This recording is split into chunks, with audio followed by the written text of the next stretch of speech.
Camera on करो बेटा, अच्छा लगता है। आदित्य हंसा, जयपिका, हिमांशु, कैमरा ऑन करो बेटा, अच्छा लगता है। जैसे जैसे मन है कैमरा ऑन कर लो, है ना? हाँ ठीक है, कैमरा ऑन कर लो। हाँ बाहर में हो तो चोरी छुप कर क्या करना, जो तुम माँ जैसी हो बेटा, क्या दिक्कत है कैमरा ऑन करने में? हाँ मम्मी बहुत मम्मी अच्छा। ऊपर आओ जल्दी। बोलो morning ma'am. Good morning.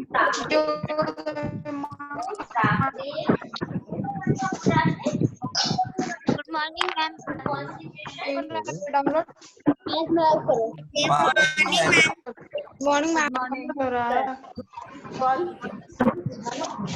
He was the chairman of the drafting team at our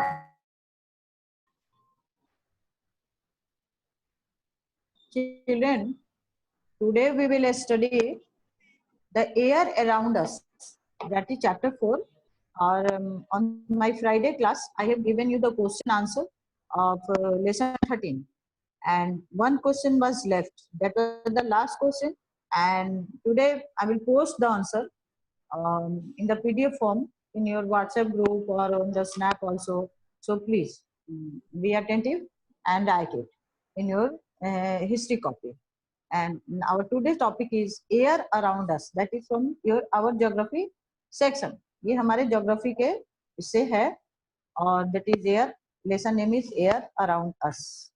So please be attentive. Page number is 24 and lesson is 4 of our from our geography section. So please listen it carefully. We can live without food for a couple of days. We can also live without water for a couple of hours, but we cannot live without air even for a couple of minutes. Our air is very necessary for the all living beings. As you know, that air is a mixture of many gases, composed of many gases. तो ये आप लोग शुरू से ही पढ़ते चले आ रहे हैं composition of air. In class 6 also you have studied that there is the सबसे ज्यादा जो air का composition होता है वो नाइट्रोजन गैस होता है, उसके बाद ऑक्सीजन होता है, then different carbon dioxide and different other main gases. There are the they all compose the air together. And now in this chapter we are going to study the importance of air or a structure of the atmosphere. The air is the क्या कहिएगा कि जो air का जो composition उसको atmosphere कहते हैं. We can say it at atmosphere. तो we can live, अब कहता है कि खाना के बिना हम लोग कुछ दिन तक जिंदा रह सकते हैं. We can also live without water for a couple of hours. पानी के बिना भी कुछ घंटे तक रह सकते हैं, लेकिन एयर के बिना हम लोग एक मिनट भी नहीं रह सकते हैं. We cannot live without air. So children, air is very necessary for all of us. For all of us. Now, but we cannot live. Air is very important for all of living organisms. सभी के लिए बहुत जरूरी होता है. The earth is surrounded by a thick layer of air, which is a mixture of several transparent gases. Transparent मतलब दोनों तरफ से जिसको हम लोग देख सकते हैं. That is known as the transparent gases. This layer of air is called the atmosphere. उसको जो air का जो layer है उसको हम लोग क्या कहते हैं? Atmosphere कहते हैं. In the absence of the air, the earth would remain a frozen, lifeless planet in a space like any other planet. अगर air नहीं हो तो अर्थ कैसी हो जाएगी? फ्रोजन मतलब जमी हुई, लाइफलेस मतलब जिंदगी नहीं रहेगी, क्योंकि हम लोग we cannot live without air. तो जब तो लिविंग बीइंग यहाँ से खत्म हो जाएंगे, तो अदर प्लेनेट जिस तरह का है उसी तरह का अर्थ भी हो जाएगा. तो जैसे बायोस्फीयर में हम लोगों ने पढ़ा था, तो बायोस्फीयर में is made of the 4 layers of the, ये क्या कहिएगा कि कंपोजिशन जो इतना है, lithosphere, atmosphere, hydrosphere and then the biosphere. तो बायोस्फीयर में ये तीनों एक सब जगह पे जहाँ मिलते हैं उसी को हम लोग बायोस्फीयर कहते हैं. And children, I think all of you, अगर आपको कोई भी क्वेश्चन होगा तो आप उसको अपने व्हाट्सएप ग्रुप से हमसे पूछेंगे. और Vaishnavi Kumari of class 7F has called me, and Vaishnavi, if you are listening me and doing the class, but here I am not getting your name in the list. No, you are also Vaishnavi. Yes, you are listening me. तो आप सुन लो, आपको 10 marks आया है. You have got 10 marks. Okay, Vaishnavi. Now, please go back to our.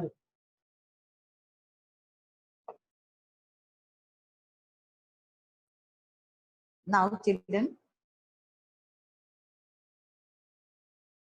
the earth is surrounded by a thick layer of air, which is a mixture of several transparent gases. This layer of air is called the atmosphere. In the absence of air, the earth would remain a frozen, lifeless planet in a space like any other planet. In fact, the atmosphere that we live in is the result of a gradual and continuous changes which started about 4,600 million years ago and were energized by the sun. Let us study the detail about the air that envelop the earth. अब कहता है कि जो भी atmosphere में changes आया वो 4,600 years से शुरू हो गया था ये चेंजेज, और उसकी वजह से ही जो भी मतलब हम लोग गर्मी जाड़ा जो भी हम लोग फील करते हैं that is due to that. कहता है कि अब और इसको एनर्जी कहाँ से मिलती है? सन से मिलता है. जो एटमॉस्फेयर का मेन एनर्जी कहाँ से मिलता है? सन से मिलता है. आप देखते होंगे जब सन नहीं रहता है, कभी कभी जब क्लाउडी वेदर हो जाता है तो इन्वायरमेंट में, वातावरण में ठंडक हो जाता है. जब एकदम कहिएगा कि सन बहुत गर्म रहता है, हॉट रहता है, तो उस समय बहुत गर्मी पड़ने लगती है, एटमॉस्फेयर गर्म हो जाता है. ऑल दिस मतलब एटमॉस्फेयर को एनर्जी कहाँ से मिल रही है? सन से मिल रही है. Late us study in detail about the air that envelope the earth. अब कहता है कि अब हम लोग इसको पढ़ा जाए जो कि अर्थ को चारों तरफ से घेर के रखा है. Structure of the atmosphere. Atmosphere का स्ट्रक्चर कैसा है? The atmosphere is divided into 4 different layer. They are troposphere, stratosphere, mesosphere and thermosphere. Let us study about each of them in detail. अब कहता है कि अब उन सब के बारे में हम लोग डिटेल में पढ़ा जाए. The atmosphere is divided into 4 different layer. Atmosphere का 4 डिफरेंट लेयर होता है. वो कौन कौन सा है? Troposphere, stratosphere, mesosphere and thermosphere. कहता है कि अब हम लोग इनको सबके बारे में पढ़ा जाए, धीरे धीरे करके पढ़ा जाए. तो now children, first at all troposphere. It is the densest layer of the atmosphere. कहता है कि ये सबसे ज्यादा डेंसेस्ट मतलब घना, मतलब जितना भी मिलता है मतलब उस पे हम लोग रहते भी हैं. This is the portion we live in and is therefore most familiar to us. ये वो पोर्शन है जिसमें हम लोग रहते हैं, इसलिए इसके बारे में हम लोग ज्यादा से ज्यादा जानते हैं. फेमिलियर का मतलब ज्यादा से ज्यादा हम लोग इसमें एडजस्ट हो जाते हैं, कहने का मतलब ये है. It is this layer of atmosphere where all weather changes continuously take place. अब वो एटमॉस्फेयर का ये लेयर है जहाँ वेदर में जो जो चेंजेज आता है, गर्मी सर्दी बरसात जो भी आता है हमेशा होता रहता है, due to the presence of water vapour and dust particle. और वो क्यों होता है? क्योंकि यहाँ पर वाटर वेपर और डस्ट पार्टिकल दोनों प्रेजेंट रहता है. In the troposphere on the an average the temperature decreases at the rate of 1.1 degree Celsius with every 165 metre extend. अब कहता है कि जब जैसे जैसे हम लोग 165 मीटर ऊंचाई पे तो टेम्परेचर 1 डिग्री सेल्सियस कम होता चला जाता है. This is called the normal lapse rate. इसको क्या कहते हैं? इसका हिंदी नहीं जानिए, इसी तरह जान जाइए, इसको नॉर्मल लैप्स रेट कहते हैं. This is why temperature is very low in high mountain. तब इसीलिए हम लोग जब ऊपर जाते हैं, ऊपर के तरफ पहाड़ के तरफ, तो टेम्परेचर जो होता है टेम्परेचर कम हो जाता है और हम लोग को ऑक्सीजन गैस लेकर, क्योंकि 1 डिग्री सेल्सियस ये कम होता चला जाता है. दैट वाई हाई माउंटेन पर ऑक्सीजन की कमी होती है. Now stratosphere. Above the layer of troposphere lies calm and clean air, which is called stratosphere. अब इसके ऊपर जो होता है एक और है calm and clean air, मतलब एकदम हवा जो है शांत और साफ, that is जिसको हम लोग कहते हैं stratosphere. The total absence of water vapor and dust particle in this layer prevent the formation of cloud. अब यहाँ पर जो है ना वाटर वेपर रहता है ना डस्ट पार्टिकल रहता है, तो अब क्या होता है यहाँ पर कोई भी मतलब क्लाउड नहीं बनता है. Thus it provides visibility at its finest. तब यहाँ क्या होता है? सबसे अच्छी तरह से हम लोग देख पाते हैं. विजिबिलिटी मतलब देखना, क्योंकि यहाँ पर ना क्लाउड बन रहा है और ना क्या हो रहा है, क्लाउड नहीं बनता है, डस्ट पार्टिकल नहीं है और क्या है, वाटर वेपर भी नहीं. इसलिए aircraft often fly through the lower layer of stratosphere because it facilitates visibility and this contributes in flying condition. अब इसके सबसे निचले लेवल से एयरक्राफ्ट भी चलता है, मतलब एरोप्लेन उड़ता है। क्यों?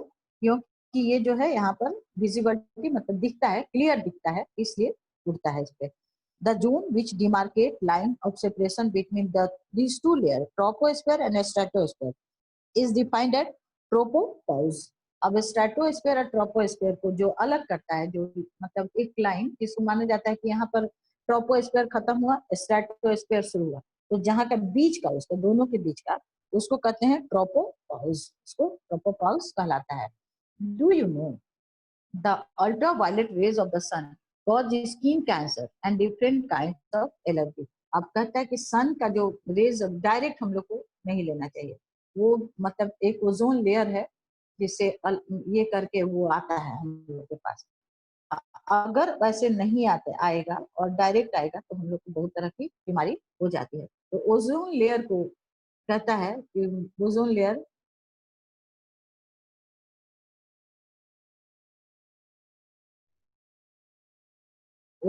जो होता है वो हम लोगों के लिए जरूरी होता है, क्योंकि ये अभी कहता है कि ओजोन लेयर गड़बड़ हो रहा है, तो लेकिन ओजोन लेयर को मतलब इसका मतलब सन के अल्ट्रावायलेट रेज को रोकता है। The temperature is almost constant in the lower part of the stratosphere. अब कहता है कि टेम्परेचर जो होता है, टेम्परेचर वो मतलब टेम्परेचर क्या कहिएगा, गर्मी। अब कांस्टेंट, मतलब एक जैसा लोअर पार्ट ऑफ स्ट्रेटोस्फीयर में वैसे ही रहता है, वो घटता बढ़ता नहीं है। A special form of oxygen called ozone is found in the stratosphere. Stratosphere में ऑक्सीजन का एक अलग सा फॉर्म जिसको ओजोन कहते हैं, वो हम लोगों को मिलता है, found in strato. This ozone layer is very important as it acts as a filter and absorbs harmful ultraviolet sun rays from reaching the earth surface. अब ओजोन का कितना इंपॉर्टेंस है, ये जो है जो सन रेज का जो अल्ट्रावायलेट है उसको रोकता है, हमारे तक नहीं आता है। अगर ओजोन नहीं हो लेयर तो उससे दिक्कत क्या हो जाएगी हम लोगों को, ये आ जाएगा और हम लोग को तरह तरह की बीमारी हो जाएगी, उससे हम लोगों को तरह तरह की बीमारी हो जाएगी। In the absence of the ozone gas in the atmosphere life would be have been impossible on the surface of the earth. अब कहता है कि अगर ओजोन गैस एटमॉस्फेयर में नहीं रहेगा तो लाइफ बहुत मुश्किल हो जाएगा अर्थ पे रहना। नाउ चिल्ड्रन, फिर से अगेन एयर अराउंड अस को, क्योंकि कुछ बच्चे जो हैं वो हमसे पूछ रहे हैं, दे आर सेइंग कि हमको ये इसको फिर से समझा दें, तो I am going to repeat it again, और तब हम लोग थोड़ा आगे बढ़ेंगे। फर्स्ट एट ऑल इसको थोड़ा रिपीट कर देते हैं आप लोगों को।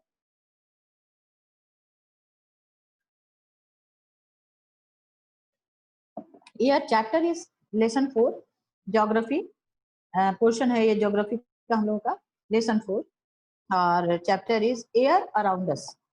We can live without food for a couple of days.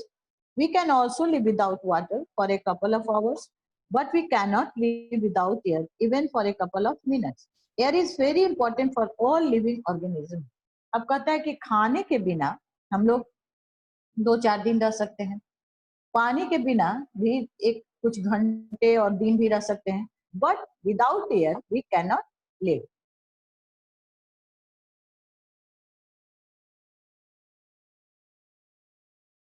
हवा के बिना हम लोग नहीं रह सकते हैं, we can not live without air. Now children, one thing and that is very important to understand for all of you, that air is very important for all living organisms, because without air we cannot live.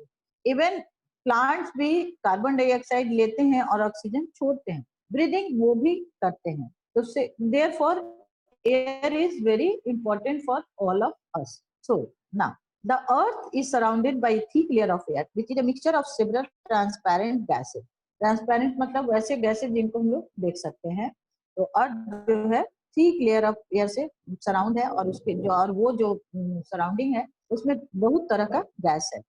This layer of air is called atmosphere, उसी को हम लोग atmosphere कहते हैं। और in class 6 also you have study about the composition of atmosphere और air. तो air is तो उसमें हम लोगों ने पढ़ा था, we have studied about the composition of air. They are a mixture of gases which form the air, to compose the air. तो जिसमें सबसे ज्यादा लेवल था किसका, नाइट्रोजन का, उसके बाद ऑक्सीजन का, उसके बाद कार्बन डाइऑक्साइड, फिर helium, argon, different types of gases where help to form the atmosphere. And उसी को यहाँ पे कह रहा है several transparent gases. This layer of air is called the atmosphere. In the absence of air, the Earth would remain a frozen, lifeless planet in space like any other planet. अगर air नहीं रहे तो air ही हम लोग को breathing लेते हैं, सांस लेते हैं, मदद करता है, हम लोग इस पे सर्वाइव ही नहीं करेंगे। हमारे बॉडी का जो बनावट है वो तो एयर हमको चाहिए, बिना without air we can not live, हम लोग भी मर जाएंगे। तो लाइफ अर्थ कैसी हो जाएगी, बैरन, बैरन में हम लोग बंजर रहते हैं। The would remain frozen और दूसरे planet की तरह। In fact, the atmosphere that we live in is the result of gradual and continuous changes, which started about 4,600 million years ago. अब कहते हैं कि फैक्ट क्या है, जिस एटमॉस्फेयर पे हम लोग रहते हैं, ये एक ऐसा ग्रेजुअल मतलब लगातार धीरे धीरे चेंज होता जा रहा है, होता जा रहा है। और ये कब से शुरू हुआ, 4,600 million years ago, and were energized by the sun. और इसको गर्मी कहाँ से मिलती है, सन के।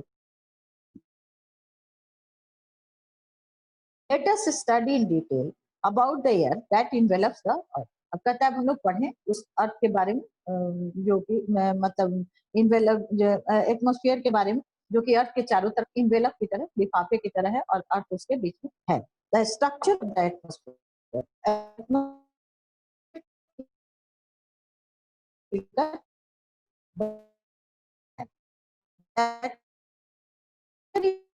Divided into 4 different layers. These are troposphere. Let us study about each of them in detail. We will study about each of them in detail. Now, first it is troposphere. It is the densest layer of the atmosphere. मतलब सबसे घना है। घना का मतलब है all types of gases are found in this layer. This is the portion we live in and is therefore most familiar to us.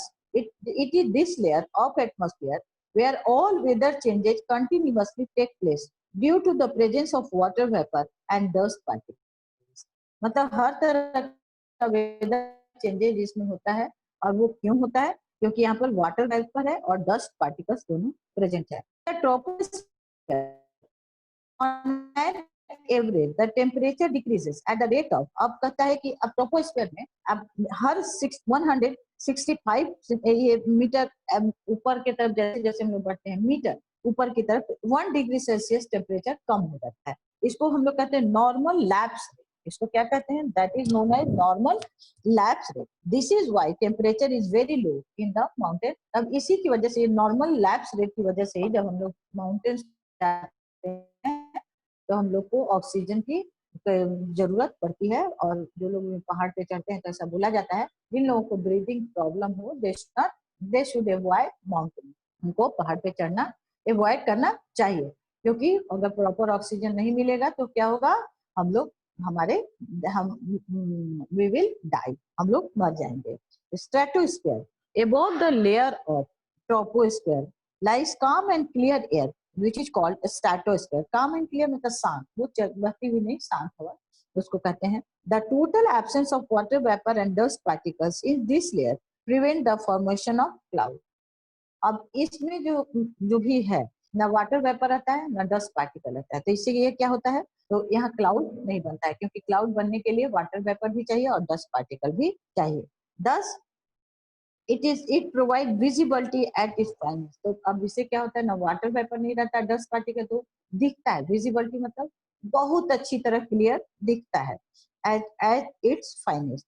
Aircraft often fly through the lower layer of the stratosphere. Aircraft कैसे, हम journey stratosphere का जो सबसे निचला ये होता है उससे चलता है, क्योंकि बहुत क्लियर इसमें दिखता है। In the absence of water vapour and dust particle इसमें दिखना बहुत क्लियर है, और इसलिए जब एयरक्राफ्ट फ्लाई करता है तो उसको चलने में भी आसानी होती है। This the zone which demarcate the line of separation between these two layers, troposphere and stratosphere, तो जो अलग अलग करता है, demarcate मतलब बताता है, is defined at ट्रोपोपॉज, उसको हम लोग क्या कहते हैं, ट्रोपोपॉज कहते हैं। The temperature is almost constant in the lower part of the stratosphere. Constant मतलब एक ही जैसा रहता है, constant means एक ही जैसा रहना, lower part of the stratosphere में। A special form of oxygen called ozone is found in the stratosphere. अब stratosphere में ऑक्सीजन का एक लेयर जो कि ओजोन कहलाता है मिलता है। This ozone layer is very important as it is as the filter and absorb harmful ultraviolet sun rays from reaching the earth's surface. ये हम लोग के लिए बहुत इंपॉर्टेंट होता है क्योंकि ये जो होता है अल्ट्रावायलेट सन रेज को रोकता है। अल्ट्रावायलेट सन रेज जो डायरेक्ट नहीं आके उसको एब्जॉर्ब करता है, उसका जो हानिकारक चीज होता है अपने अंदर रोक लेता है, और जो हमारे लिए अच्छा होता है उसको अर्थ की तरफ भेजता है। अगर ये नहीं हो तो अब इसे कहता है कि this ultraviolet rays of the sun can cause skin cancer and different kinds of allergy. इससे हम लोग परेशान हो जाएंगे। अब कहता है in the absence of the ozone gas in the atmosphere life would have been impossible on the surface of the earth, क्योंकि ये अर्थ की सन के कुछ गर्मी को खुद अपने अंदर ऑब्जर्व कर लेता है, इसीलिए कह रहा है कि लाइफ वुड बी इम्पॉसिबल हो जाएगा। Mesosphere above the stratosphere lies another layer known as mesosphere, known as mesosphere. अब कहता है कि उसके आगे द स्ट्रेटोस्फेयर के ऊपर अब एक और है, उसको हम लोग मेसोस्फेयर कहते हैं। उसको हम लोग क्या कहते हैं, मेसोस्फेयर कहते हैं।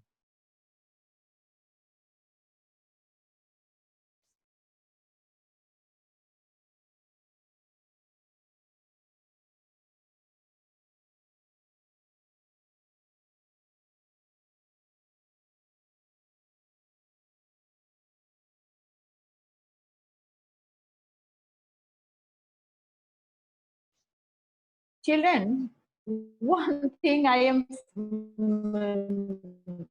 बहुत खराब लगता है। आदर्श पांडे, तुम अपना हाथ ऊपर किए हो, that's good, and you are asking about the what is the name of the chapter. So before starting the chapter, I have told you all that the chapter is lesson 4, that is air around us, and it is related to your geography portion. I have already told you. अगर आप लोग जो इस तरह से सुनिएगा नहीं या क्लास ज्वाइन करने में लेट करेंगे तो it is difficult for us to manage it and for you also to manage it. So please pay attention. जब क्लास शुरू हो उसी समय तुरंत क्लास को ज्वाइन करिए, और ज्वाइन करने के बाद जो है सुनिए, क्योंकि अगर आप म्यूट नहीं करते हैं तब तक आप लोग सब सारे के सारे ऑल ऑफ यू 10 मिनट तक गुड मॉर्निंग, जब मन करेगा गुड मॉर्निंग बोलिएगा, तो this is bad to disturb the class. So please be attentive and Adarsh Pandey, down your hand. Chapter is lesson 4, that is air around us. वो air around us है. अभी अभी हमने आपके चैट में आंसर भी भेज दिया है. So please you down your hand and देख लीजिए कि उसका नाम है air around us, chapter 4 from geography section. Okay. Now mesosphere, above the stratosphere lies another layer known as mesosphere. अब उसके ऊपर जो होता है वो mesosphere है. It is a cool layer where temperature generally decreases with increasing altitude.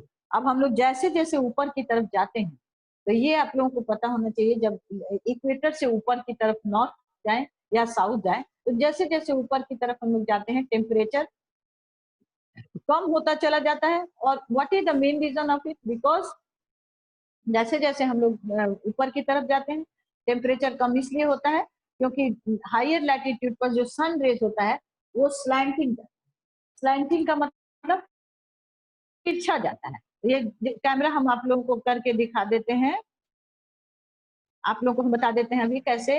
आप लोग प्लीज भी इसको ध्यान से देखिएगा तो समझ में आ जाएगा. I am turning the camera now. चलिए देखिए, here is, you just understand it.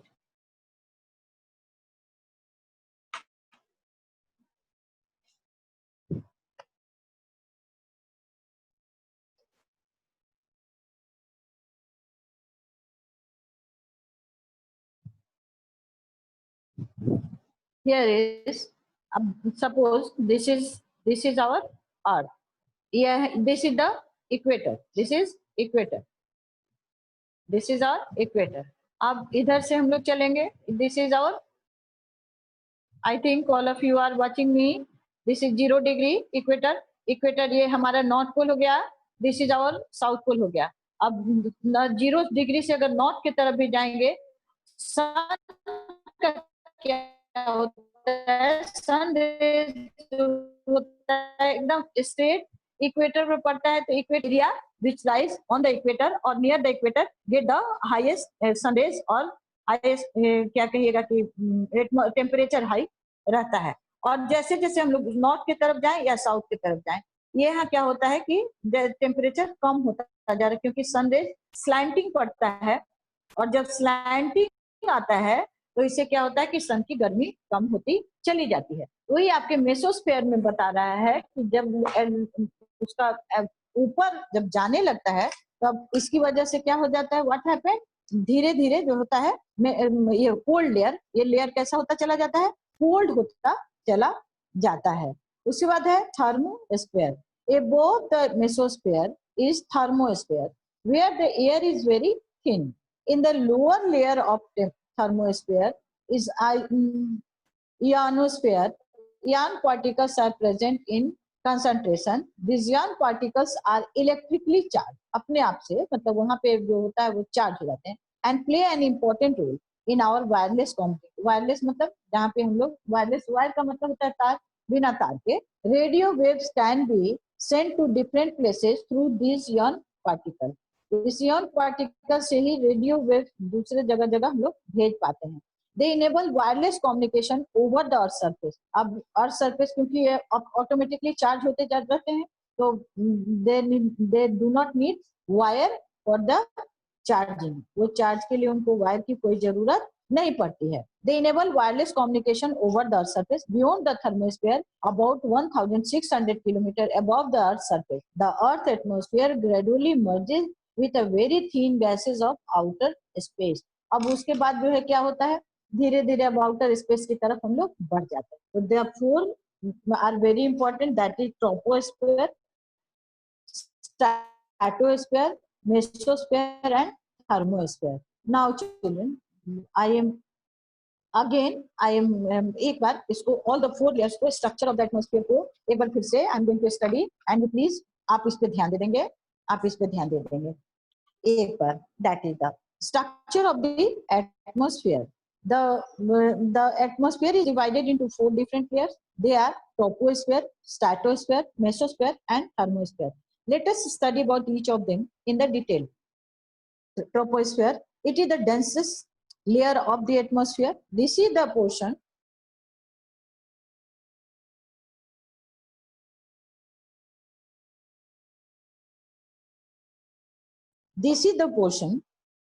we live in and is therefore most familiar to us. It is this layer of atmosphere where all weather changes continuously,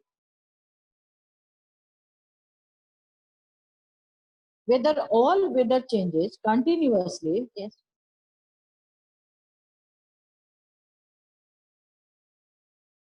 take place due to the presence of water vapor and dust particles. Water vapor and dust particles. In the troposphere, on an average, the temperature decreases at a rate of 1 degree Celsius with every 165 meter action. This is called the normal lapse rate. इसको ये जो कम होता है उसको क्या कहते हैं, normal lapse rate. This is why temperature is very low in high mountains. Stratosphere. Above the layer of troposphere lies calm and clear air, which is called stratosphere. The total absence of water vapor and dust particles in this layer prevent the formation of clouds. Thus, it provides visibility at its finest. Visibility at its finest. Aircrafts often fly to the lower layer of the stratosphere because it facilitates visibility and this contributes to easy flying condition. The zone which demarcates line of separation between these 2 layers, troposphere and stratosphere, is defined as tropopause. Do you know The ultraviolet rays of the sun can cause skin cancer and different kinds of allergies. The temperature is almost constant in the lower part of the stratosphere. A special form of oxygen called ozone is found in the stratosphere. This ozone layer is very important as it acts as a filter and absorbs harmful ultraviolet sun rays from reaching the Earth's surface. This layer therefore acts as a shield over the Earth's surface. In the absence of the ozone gas in the atmosphere, life would have been impossible on the surface of the Earth. Mesosphere. Above the stratosphere lies another layer known as mesosphere. It is cold layer where temperature generally decreases with increasing altitude. Meteors burn up in this layer. इसी layer में metros जो होते हैं जलते हैं, burn up. Thermosphere. Above the mesosphere is thermosphere where the air is very thin.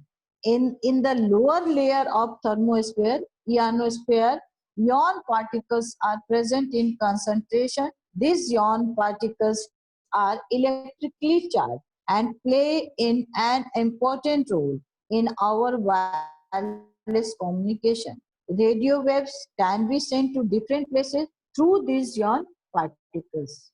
They enable wireless communication over the Earth's surface. Beyond the thermosphere, about 1,600 kilometers above the Earth's surface, the Earth atmosphere अब धीरे धीरे outer मतलब space से contact शुरू हो जाता है ये चार लेयर के बाद ऊपर. ठीक है? Is it clear for all of you now?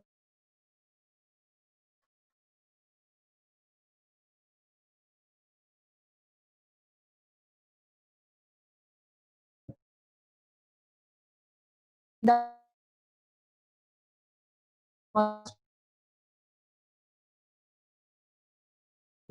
dust particles scatter incoming solar scatter and फैला देते हैं अंदर ले लेते हैं except blue. That's why giving blue color to the इसीलिए sky जो है blue color का दिखता है. Air and its composition. अब air और उसका composition क्या है ये हम लोग को समझना है. तो in class 6 also आप लोग इसको पढ़े हैं. So please pay attention. इस पे थोड़ा ध्यान दे दीजिएगा. याद भी आ जाएगा. उसका क्या था हम लोग का वो चैप्टर था नहीं हो गया. चैप्टर 6 और 5 हम लोग जब फर्स्ट टर्म के बाद उसको पढ़ते थे. Air and its composition. Children please आप इसको थोड़ा सा देख लीजिए. कैमरा को फिर से फ्रंट कर देते हैं एक बार आप लोगों को समझाने के लिए. जस्ट यहाँ देखिए. हियर इज द देखिए यहाँ पर देखिए सबसे ज्यादा है नाइट्रोजन गैस. ये सबसे ज्यादा है नाइट्रोजन गैस है. तो I think the diagram clear for all of you. That is the nitrogen gas. यहाँ नाइट्रोजन गैस आप लोग देख लीजिए ये सबसे ज्यादा है 78%. उसके बाद है ऑक्सीजन है 20.9% एंड उसके बाद argon carbon dioxide 0.03%. Other gases 0.17 और 7. अब इसी से समझिए कार्बन डाइऑक्साइड देखिए कितना कम है 0.03%. और इतना में ही अर्थ को गर्म रखने का काम करता है. और कभी कभी ऐसा हो जाता है जैसे अभी जो हम लोग को कहा जाता है गर्मी है 0 पॉइंट में है. अगर मान लीजिए किसी का यही बढ़ जाएगा कार्बन तो अर्थ विल लाइफलेस हो जाएगी. हम लोग रह ही नहीं पाएंगे इस अर्थ पर. ये जो है समझ लीजिए कि कितना गर्मी हो सकता है. जो ग्लोबल वार्मिंग कर रहा है कार्बन जो है वही बढ़ रहा है. वही जो है ग्लोबल आप लोग सुने होंगे कि कार्बन निकलता है. हम लोग एसी चलाते हैं फ्रिज चलाते हैं सब जो है जो गैस निकलता है वो कार्बन डाइऑक्साइड होता है. The air which we inhale is not a single gas. अब कहता है कि वो एयर जो हम लोग इनहेल करते हैं वो एक सिंगल गैस नहीं है. It is not a single gas. अब तो एयर क्या है? What is the air? अब हम लोग अब तो सोचेंगे कि एयर क्या है, व्हाट इज द एयर. तो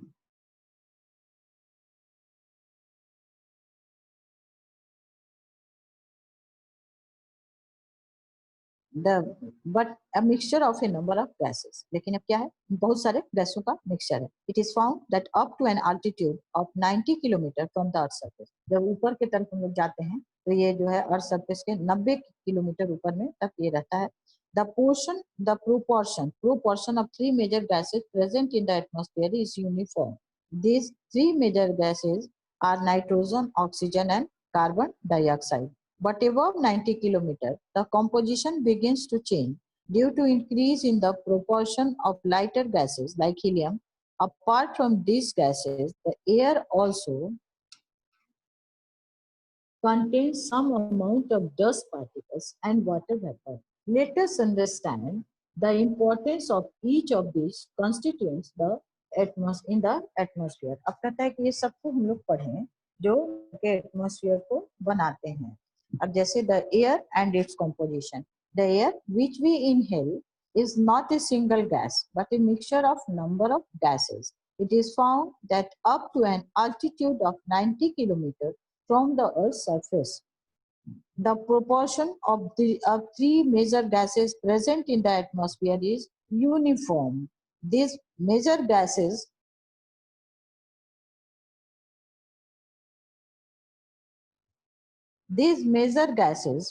are nitrogen, oxygen, and carbon dioxide.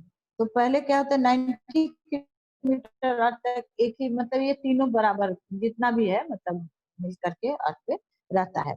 But अब 90 किलोमीटर से ऊपर जाते हैं तो the composition begins to change.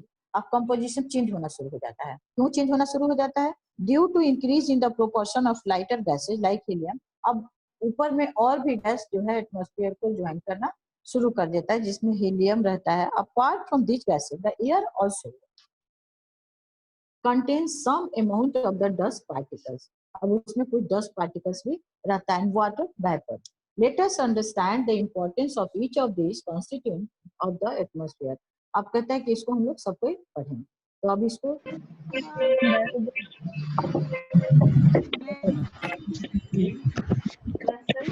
किसी को कोई दिक्कत है?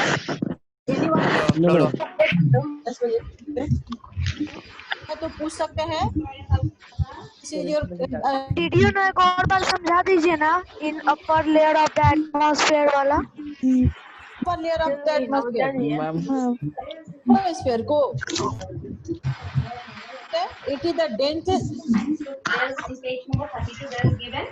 मैम सिविक्स में किस चैप्टर में हम लोग 20 पढ़े अभी.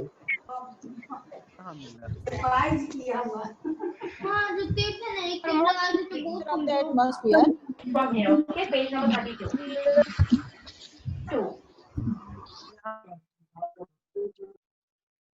and is therefore most familiar to us. Troposphere को कहता है इट इज द डेंसेस्ट, सबसे ज्यादा घना है क्योंकि और सब